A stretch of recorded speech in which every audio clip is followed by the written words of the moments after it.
नमस्कार दोस्तों, स्वागत है आप सभी का हमारे यूट्यूब चैनल ऑब्जेक्टिव सेंटर पर। इस वीडियो में नेवी ट्रेड्समैन मेट के इंग्लिश और कंप्रिहेंशन के क्वेश्चन के बारे में देखेंगे। तो चलिए स्टार्ट करते हैं। पहला क्वेश्चन है, select the most appropriate option to fill in the blank and make a grammatically correct sentence. यहाँ पर सेंटेंस आपको दिया जा रहा है, for many the Lion King is dot dot dot as a childhood memory. तो बताइए यहाँ पर खाली स्थान पर क्या भरा जाएगा। यहाँ पर ट्रीजर्ड भरा जाएगा।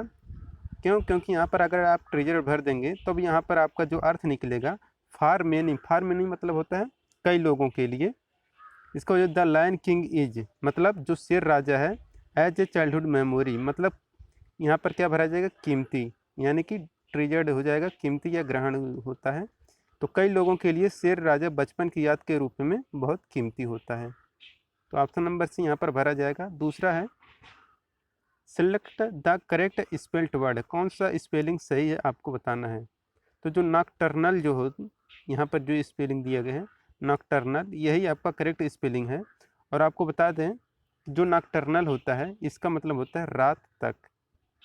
तो यहाँ पर इसका बी आंसर करेक्ट हो जाएगा, नॉकटर्नल। ये आपका सही NOCTURNAL, यह आपका सही स्पेलिंग है। तीसरा क्वेश्चन है, select the most appropriate synonym of the given word encumbrance. तो इनकम्ब्रेंस का सिनोनिम आपको बताना है। तो देखिए, इनकम्ब्रेंस मतलब होता है भार या बोझ। जैसे कहते हैं कोई ये कहते हैं मेरे ऊपर बहुत भार है या मेरे ऊपर बहुत बोझ है, तो यही होता है आपका इनकम्ब्रेंस का मतलब कि मेरे भार या बोझ है। कहते हैं कोई मेरे सर पे बोझ है, तो उसी तरह से है यहाँ पर। देखिए फिर इसको जब ये हम भार या बोझ होता है, इसके बाद यहाँ पर तो क्या हो जाएगा, ऑब्स्टकल जो हो जाएगा, ऑब्स्टेकल हो जाएगा। इसका सी आंसर करेक्ट हो जाएगा, क्योंकि यहाँ पर इसका मतलब होता है रोड़ा, रुकावट या बाधा। तो मेरे ऊपर भार है या मेरे ऊपर रुकावट है या मेरे ऊपर बाधा है, ये इनका जो सिनोनिम होगा सेम आएगा। तो इसलिए ऑब्स्टेकल यहाँ पर करेक्ट आंसर हो जाएगा, ऑप्शन नंबर सी। चौथा क्वेश्चन यहाँ पर है, select the most appropriate word for the given group of word. A gentle song sung to put a child to sleep. यहाँ पर कहना चाह रहा है कि ऐसा गीत जो एक बच्चे को सोने के लिए गाया जाता है, उससे हम लोग क्या कहते हैं। तो देखिए, एक गीत जो एक बच्चे को सोने के लिए गाया जाता है, उससे हम लोग लोरी बोलते हैं। तो लोरी को अंग्रेजी में हम लोग बोलते हैं लुलेबी। तो लुलेबी यहाँ पर करेक्ट आंसर हो जाएगा। लुलेबी मतलब लोरी, मतलब जो बच्चों के सुलाने के लिए गाया जाता है लोरी, तो उसी को हम लोग बोलते हैं लल्ला लोरी। जो रहता है उसी को लुलेबी कहते हैं। तो यहाँ पर लुलेबी करेक्ट आंसर हो जाएगा। पांचवा क्वेश्चन है यहाँ पर, select the most appropriate meaning of the given item. Option है jump on the bandwagon. तो बैंड वैगन है, यानी कि jump on the bandwagon मतलब जैसा देश वैसा भेष। इसका मतलब होता है जैसा देश वैसा भेष।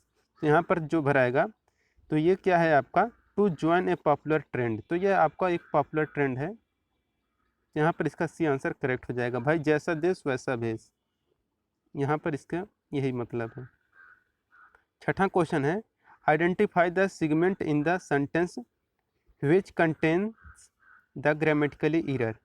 तो ग्रामेटिकली एरर क्या है, यही आपको बताना है। ऑप्शन है the robbers broken in the house at night, यानी कि रात्र में लुटेरे घर में घुस आए, यही इसका हिंदी अर्थ निकालना है।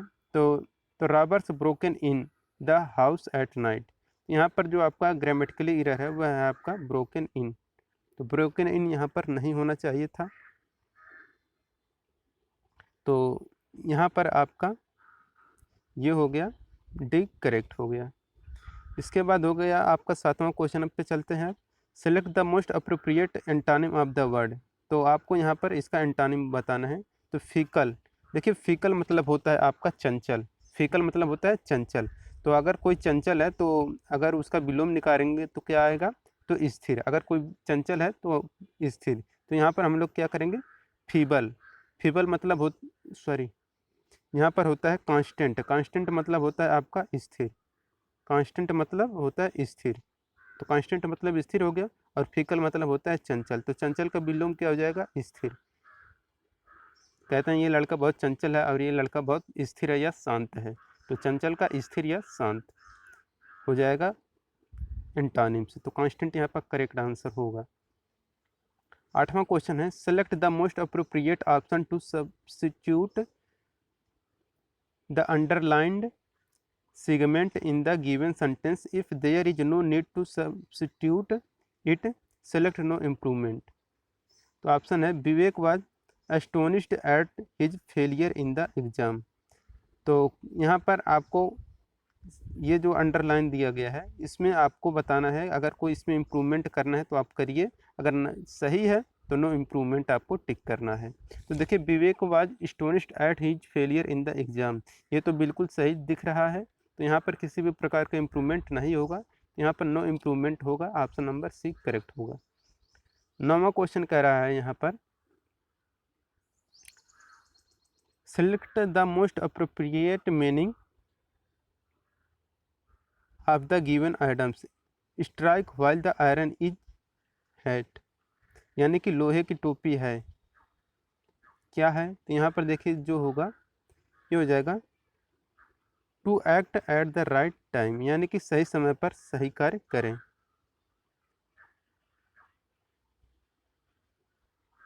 तो इसका मतलब यही होता है, to act the right time, सही समय पर सही कार्य करें।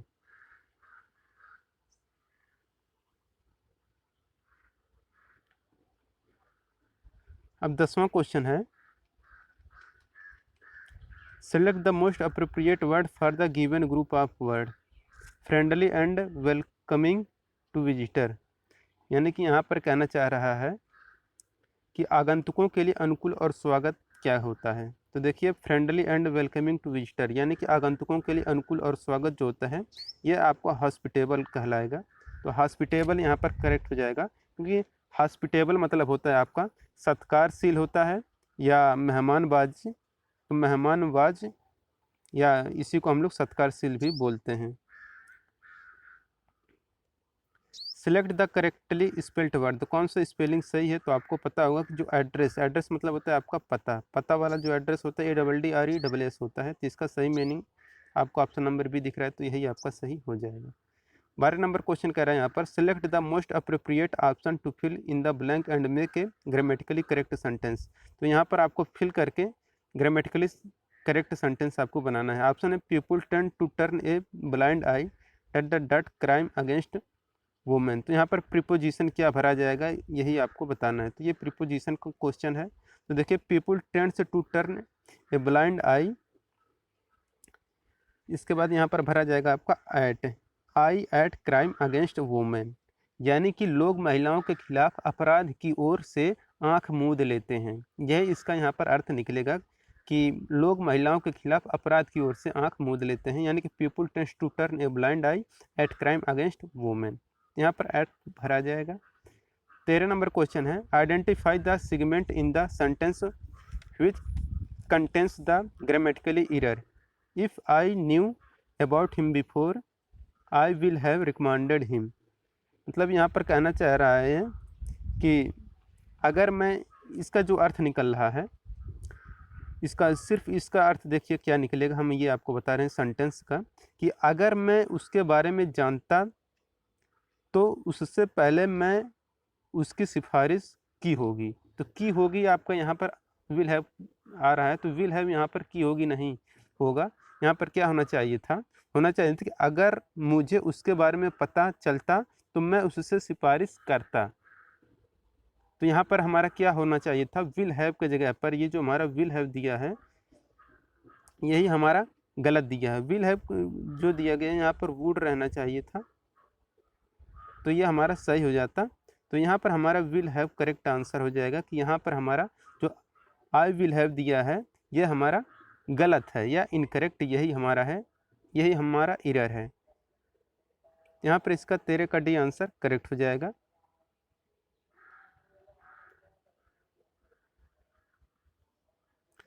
चौदह नंबर का क्वेश्चन है, identify the segment in the sentence which contains the grammatically error, Jaya asked Sushmita to reminds her about the meeting, यानी कि जया ने सुष्मिता से मुलाकात के बारे में याद दिलाया, यही आपको होना चाहिए था। लेकिन यहाँ पे क्या रहा कि Jaya asked Sushmita to reminds her about the meeting, यानी कि जया ने सुष्मिता से मुलाकात के बारे में याद दिलाया।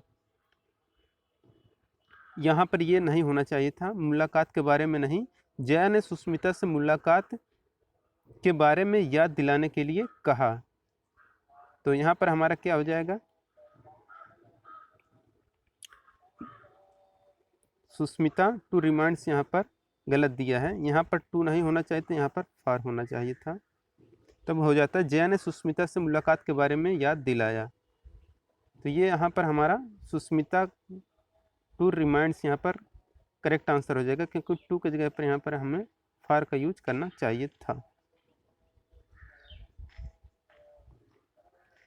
अब देखिए यहाँ पर 15 से 19 नंबर के क्वेश्चन में आपको बताना है कि यहाँ पर क्या क्या भरा जाएगा। ऑप्शन है, यहाँ पर इसे सेंटेंस को पढ़िए। सक्रेसिटी इज नॉट क्रिएटेड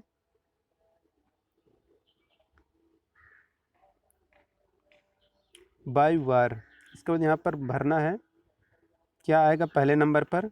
देखिए सक्रेसिटी इज नॉट क्रिएटेड बाय वार, इसके बाद यहाँ पर 15 नंबर का क्वेश्चन में से आपको भरना है। इसके बाद है is a permanent characteristic of all human, इसके बाद आपको 16 नंबर वाले क्वेश्चन में आपको ऑप्शन में से भरना है। इसके बाद है and has been faced by the whole human, इसके बाद आपको 17 नंबर वाले में से भरना है।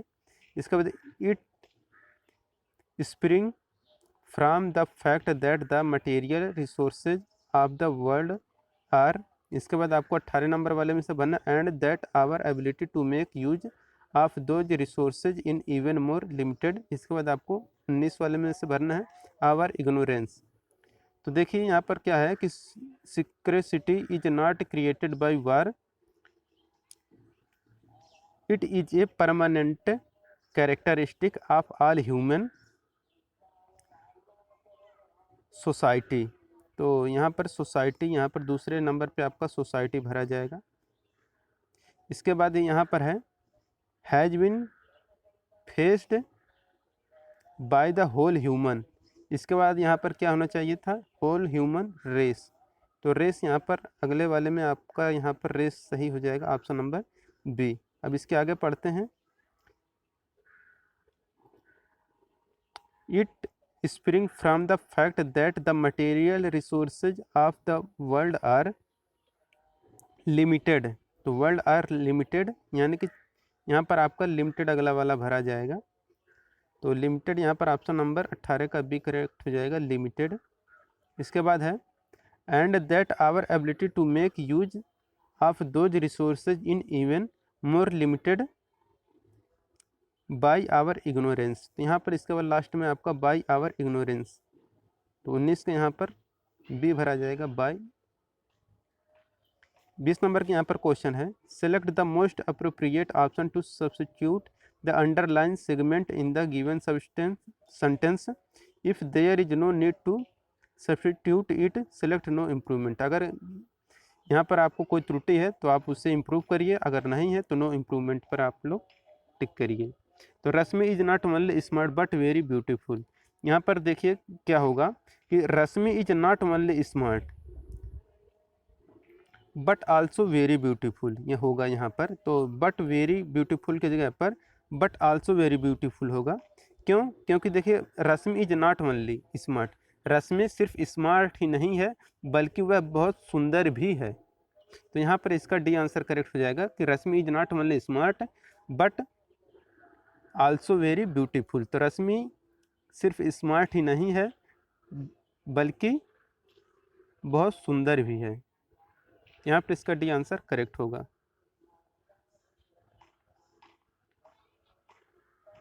नॉट ओनली के साथ हमेशा बट आल्सो का प्रयोग हम लोग करते हैं, याद रखिएगा। कहीं पर भी आ जाए नॉट ओनली अगर आपको ऑप्शन में दिख रहा है, नॉट ओनली अगर आपको ऑप्शन में दिख रहा है तो समझ जाइएगा कि उसके पीछे बट आल्सो जरूर आएगा। तो बट आल्सो वाला आपको लगाना है, नॉट ओनली बट आल्सो। इस बात को याद रखिएगा, not only but also. 21 number question है, select the most appropriate option to substitute the underline segment in the given sentence, if there is no need to substitute it, select no improvement. 21 number के यहाँ पर question कह रहा है, I will be at the parlour near 5 PM। मतलब यहाँ पर कहना चाह रहा है कि मैं शाम 5 बजे तक पार्लर में रहूँगा। तो यहाँ पर देखिए नियर नहीं हो, मतलब 5 बजे तक नहीं, यहाँ पर एक एक्चुअल टाइम दे दिया गया है। जब एक्चुअल टाइम दे दिया गया 5 PM, आपको करेक्ट समय दे दिया गया है, तो यानी कि 5 बजे तक होना चाहिए, तक होना चाहिए। तो यहाँ पर आपके लिए टिल का यूज किया जाएगा। टिल मतलब होता है तक, मैं शाम 5 बजे तक पार्लर में रहूँगा। तो टिल यहाँ पर आएगा, ऑप्शन नंबर सी यहाँ पर करेक्ट होगा। 22 नंबर क्वेश्चन है, select the most appropriate synonym of the given word recently. तो देखिए सिनोनिम बताना है रिसेंटली का, तो सिनोनिम रिसेंटली का क्या हो जाएगा आपका, लेटली। तो यहाँ पर रिसेंटली मतलब होता है हाल ही में, और लेटली मतलब भी होगा आपका हाल ही में। तो लेटली और रिसेंटली दोनों का मतलब होता है हाल ही में, तो ये दोनों आपके सिनोनिम हैं। 23 नंबर क्वेश्चन है यहाँ पर, select the most appropriate option to fill in the blank and make a grammatically correct sentence. Simran was reading a book dot dot dot waiting for the bus. यहाँ पर क्या भरा जाएगा कि Simran was reading a book while waiting for the bus, यानी कि सिमरन बस का इंतज़ार करते हुए एक किताब पढ़ रही थी। तो सिमरन बस का इंतज़ार करते हुए एक किताब पढ़ रही थी। तो यहाँ पर Simran was recently a book while waiting for the bus, यहाँ पर करेक्ट आंसर हो जाएगा option number A. 24 number question है, select the most appropriate antonyms of the word. तो एंटोनिम यानी कि आपको विलोम शब्द बताना है। तो वाइल जो है, वाइल का मतलब क्या होता है, तो वाइल का मतलब होता है नीच, नीच होता है। जैसे कि तुम बहुत नीच आदमी हो, या तुम बहुत गिरे हुए आदमी हो, ऐसे बोलते हैं ना जब कभी किसी से, तुम बहुत नीच आदमी है, बहुत नीच आदमी है, बहुत, इसका मतलब होता है नीच। वाइल मतलब होता है नीची, याद कर रखिएगा। और नीच का भी यहाँ मतलब इसका अपोजिट मीनिंग, यानी कि एंटोनिम से क्या हो जाएगा, तो यहाँ पर हो जाएगा डिसेंट। डिसेंट मतलब होता है सभ्य, तो वाइल मतलब हो जाएगा आपका नीच या गिरा हुआ, तो डिसेंट मतलब हो जाएगा सभ्य, उचित या शिष्ट आदमी। तो ये हमारा यहाँ पर बी आंसर करेक्ट हो जाएगा। 25 नंबर का क्वेश्चन है, select the most appropriate option to fill in the blank and make a grammatically correct sentence. Seema give her teacher a beautiful dot dot dot a pink rose on teachers day. तो देखिए Seema give her teacher a beautiful, क्या हो जाएगा, bouquet हो जाएगा। तो bouquet of pink rose on teachers day, यानी कि क्या हो जाएगा यहाँ पर, ऑप्शन नंबर सी बोकेट यहाँ पर करेक्ट आंसर हो जाएगा। सीमा ने अपने टीचर को टीचर्स डे पर पिंक रोज यानी कि गुलाबी गुलाब का गुच्छा दिया। तो ये हो जाएगा आपका ऑप्शन नंबर सी यहाँ पर करेक्ट है। तो दोस्तों अगर ये वीडियो आपको अच्छा लगा हो तो वीडियो को ज़रूर लाइक करें। अगर आप हमारे चैनल पर नए हैं तो चैनल को ज़रूर सब्सक्राइब करें, और ऐसे वीडियो अगर आप लोग और चाहते हैं इंग्लिश के, तो आप हमें कमेंट बॉक्स में ज़रूर बताएं। हम आपके लिए इंग्लिश के क्वेश्चन लेकर आएंगे ऐसे ऐसे। तो वीडियो आपको शेयर करना है, और हमारा ऑब्जेक्टिव जीके चैनल जिन लोगों ने सब्सक्राइब नहीं किया है उसे ज़रूर सब्सक्राइब कर लें। वहाँ पर आपका जनरल नॉलेज के क्वेश्चन कराए जाते हैं, तो थ्योरी के रहते हैं वो, तो उससे आप लोग ज़रूर सब्सक्राइब कर लें। लिंक आपको डिस्क्रिप्शन बॉक्स में दिया गया है। बाकी और भी आपके जो प्रैक्टिस सेट हैं उनका डिस्क्रिप्शन बॉक्स में लिंक दिया गया है, तो आप वहाँ से पिछला वीडियो देख सकते हैं, और आने वाला अगला वीडियो भी उसी प्लेलिस्ट में हम लोग डाल देंगे। तो मिलेंगे नेक्स्ट वीडियो में। Thank you.